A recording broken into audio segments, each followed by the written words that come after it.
ఏంటి ఈ చిన్న పీతకు ఇంత పెద్ద స్టోరీ ఉందా? హాయ్ ఫ్రెండ్స్, అందరికీ నమస్తే. నేను మీ ఆటో జానీ లోకల్. నేను ఈరోజు మిరప చేనులోకి కలుపు దీనికి పనికి కూలీలను తోలుకురావడం జరిగింది. ఈ మిరప చేనులోకి మేము పనికి రావడం జరిగింది.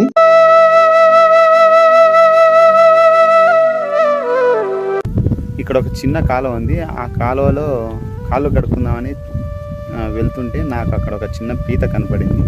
మీకు ఇప్పుడు చూపిస్తారండి. చాలా చోట్ల ఈ ఎండ్రగిత్తలను ఇష్టంగా తింటూ ఉంటారు. మేము మటుకు వీటిని తినము.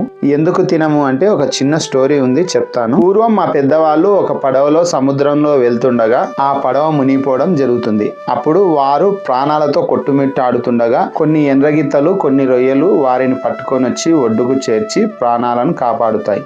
మా ప్రాణాలను కాపాడిన మిమ్మల్ని మేము ఎప్పటికీ తినమని వాటికి మాట ఇచ్చారని మా పెద్దవాళ్ళు చెప్పేవారు. అప్పటి నుంచి ఇప్పటి వరకు మా సైడ్ ఎండ్రగిత్తను గాని రొయ్యను గాని తినము. నేను చెప్పే ఈ చిన్న కథ నచ్చింటే లైక్ చేయండి, షేర్ చేయండి. Auto Johnny local YouTube channel ప్రతి ఒక్కరూ సబ్స్క్రైబ్ చేసుకోండి. చూశారు కదా ఫ్రెండ్స్, దీనిలో మా సైడ్ ఎండ్రగిత్త అని అంటారు.